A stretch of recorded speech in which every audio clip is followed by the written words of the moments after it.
Hi hello ಸ್ನೇಹಿತರೆ, ಹೊಳ್ಳಾಸ್ ಕಿಚನ್ಗೆ ಮತ್ತೊಮ್ಮೆ ಸ್ವಾಗತ. ನಮ್ಮ ಈ ಆಹಾರ ಪದ್ಧತಿಯಲ್ಲಿ ಸೊಪ್ಪುಗಳು ಪ್ರಮುಖ ಪಾತ್ರ ವಹಿಸ್ತವೆ. ಅದರಲ್ಲಿ ಈ ಕಾಡು ಕೆಸುವಿನ ಸೊಪ್ಪು ಒಂದು. ಆಯುರ್ವೇದದ ಪ್ರಕಾರ ಕಿಡ್ನಿ ಸ್ಟೋನ್ಗೆ ಇದೊಂದು ಔಷಧವಂತೆ.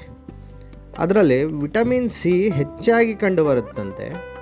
ಹಾಗೆ ಇದರಲ್ಲಿ ಕ್ಯಾನ್ಸರ್ನ ಗುಣಪಡಿಸುವಂಥ ಶಕ್ತಿ ಕೂಡ ಇದೆ ಅಂತ ಹೇಳ್ತಾರೆ.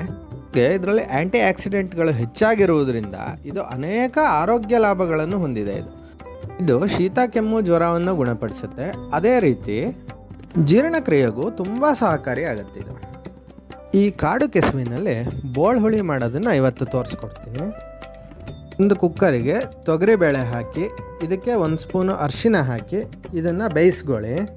ಇದಕ್ಕೆ ಖಾರಕ್ಕೆ ಆದಷ್ಟು ಜೀರಿಗೆ ಮೆಣಸನ್ನೇ ಯೂಸ್ ಮಾಡಿ, ಯಾಕಂದರೆ ಜೀರಿಗೆ ಮೆಣಸೇ ಒಳ್ಳೆಯದು, ಇದಕ್ಕೆ ಒಳ್ಳೆ ಕಾಂಬಿನೇಷನ್ನು. ನಾವು ಜೀರಿಗೆ ಮೆಣಸನ್ನು ಕಟ್ ಮಾಡಿ ಹಾಕ್ಕೊಳ್ತಾ ಇದ್ದೀವಿ. ಹಾಗೆ ಹುಳಿಗೆ ಹುಣಸೆಹಣ್ಣು ಹಾಗೂ ಲಿಂಬೆಹಣ್ಣು ಹಾಕ್ಕೊಳ್ತಾರೆ, ಆದರೆ ಇದಕ್ಕೆ ಅಮಟೆಕಾಯಿ ಭಾರಿ ಚೆನ್ನಾಗಾಗತ್ತೆ. ಸೊ ನಾವು ಹುಣಸೆಹಣ್ಣು ಲಿಂಬೆಹಣ್ಣು ಯಾವುದೋ ಹಾಕಲ್ಲ, ಅದ್ರ ಬದಲು ಬರೀ ಅಮಟೆಕಾಯಿನ ಹಾಕ್ಕೊಳ್ತಾ ಇದ್ದೀವಿ. ಈ ರೀತಿ ಕೆತ್ಬಿಟ್ಟು ಅಮಟೆಕಾಯಿನ ಗೊರಟು ಕೆತ್ತೆ ಎಲ್ಲ ಸೇರಿಸಿ ಹಾಕ್ಬೋದು. ಭಾರಿ ಚೆನ್ನಾಗಾಗುತ್ತೆ. ಅಮಟೆಕಾಯಿ ಫ್ಲೇವರು ಭಾರಿ ಚೆನ್ನಾಗಿ ಬರುತ್ತೆ. ಜೀರಿಗೆ ಮೆಣಸು ಅಮಟೆಕಾಯಿಂದ ಇದಕ್ಕೆ ತುಂಬ ಚೆನ್ನಾಗಿ ಫ್ಲೇವರ್ ಬರುತ್ತೆ. ಇದ್ರ ಜೊತೆಗೆ ಇಡಿಗಡಲೆ ಮತ್ತು ಹಲಸಿನ ಬೀಜ ಕೂಡ ಹಾಕ್ಕೊಳ್ತಾರೆ, ಬಟ್ ಇವತ್ತು ನಾವು ಅದನ್ನು ಹಾಕ್ತಾ ಇಲ್ಲ. ಈ ಕೆಸುವಿನ ಎಲೆಗಳನ್ನು ನೀಟಾಗಿ ತೊಳ್ಕೊಳ್ಳಿ. ಚೆನ್ನಾಗಿ ತೊಳ್ಕೊಂಡು ಅದನ್ನು ಈ ರೀತಿ ಸಣ್ಣದಾಗಿ ಕಟ್ ಮಾಡಿ ಇಟ್ಕೊಳ್ಳಿ. ಈ ರೀತಿ ಸಣ್ಣದಾಗಿರಲಿ. ಈ ಕೆಸುವಿನ ದಂಟುಗಳನ್ನು ಅಷ್ಟೇ, ಇದರಲ್ಲಿರುವ ನಾರುಗಳನ್ನೆಲ್ಲ ಚೆನ್ನಾಗಿ ತೆಗೆದು ಎಲ್ಲದನ್ನು ಈ ರೀತಿ ಸಣ್ಣದಾಗಿ ಹೆಚ್ಚಿಟ್ಕೊಳ್ಳಿ.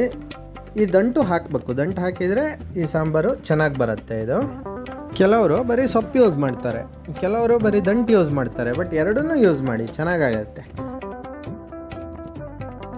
ಇವಾಗ ಹೆಚ್ಚಿಟ್ಕೊಂಡಿದ್ವಲ್ಲ ಈ ದಂಟು, ಹಾಗೆ ಇದೇ ರೀತಿ ಹೆಚ್ಚಿಟ್ಕೊಂಡಿರೋ ಸೊಪ್ಪು, ಇದನ್ನು ಒಂದು ಪಾತ್ರೆಗೆ ಹಾಕ್ಕೊಂಡ್ಬಿಟ್ಟು ಇದನ್ನು ಒಂದು ಕುದಿ ಬರೋವರೆಗೂ ಚೆನ್ನಾಗಿ ಬೇಯಿಸ್ಕೊಳ್ಳಿ.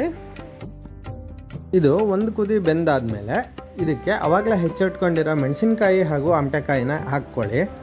ಅದೇ ರೀತಿ ಫಸ್ಟಿಗೆ ಹೇಳ್ದಂಗೆ ಆ ಬೇಳೆ ಬೇಯಿಸಿಟ್ಟಿದ್ದೇನಿದೆ, ಆ ಬೇಯಿಸಿಟ್ಟಿದ್ದ ಬೇಳೆನೂ ಇದಕ್ಕೆ ಆ್ಯಡ್ ಮಾಡ್ಕೊಳ್ಳಿ.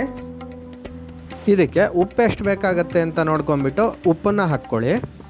ಹುಳಿ ಜಾಸ್ತಿ ಇರಬೇಕು ಇದಕ್ಕೆ, ಇಲ್ಲಾಂದರೆ ಬಾಯಿ ತೋರಿಸುತ್ತೆ. ಹುಳಿ ಜಾಸ್ತಿ ಇದ್ದಾವಾಗ ಉಪ್ಪು ಸಾಮಾನ್ಯ ಜಾಸ್ತಿನೇ ಹಿಡಿಯುತ್ತೆ. ಇದನ್ನು ಚೆನ್ನಾಗಿ ಮಿಕ್ಸ್ ಮಾಡ್ಕೊಳ್ಳಿ. ಅದೇ ರೀತಿ ಮತ್ತೆ ವಾಪಸ್ಸು ಇದನ್ನ ಕುದಿಲಿಕ್ಕೆ ಬಿಡಬೇಕು. ಇದಕ್ಕೆ ಎಕ್ಸ್ಟ್ರಾ ನೀರು ಹಾಕೋ ಅವಶ್ಯಕತೆ ಇಲ್ಲ. ಆವಾಗ ಸೊಪ್ಪು ಮತ್ತು ದಂಟನ್ನು ಬೇಯಿಸ್ಕೊಳ್ಳಿಕ್ಕೆ ಒಂದು ಸ್ವಲ್ಪ ನೀರು ಹಾಕ್ಕೊಂಡಿರ್ತೀರಲ್ಲ, ಅದೇ ನೀರು ಸಾಕಾಗತ್ತೆ. ಈ ರೀತಿ ನೀಟಾಗಿ ಕುದೀಲಿ. ಕುದ್ರ ಮೇಲೆ ಕಲರು ಚೇಂಜ್ ಆಗುತ್ತೆ. ಇದಾದಮೇಲೆ ಇದಕ್ಕೆ ಒಂದು ಬೆಳ್ಳುಳ್ಳಿ ಒಗ್ಗರಣೆ ಕೊಟ್ಟರೆ ಸಾಂಬಾರು ರೆಡಿ.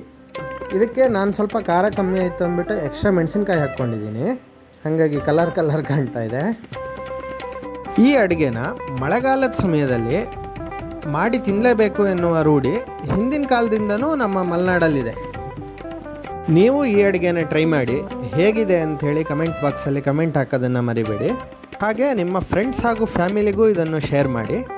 ಇನ್ನೊಂದು ವಿಡಿಯೋದಲ್ಲಿ ಮತ್ತೆ ಸಿಗೋಣ. ಧನ್ಯವಾದಗಳು.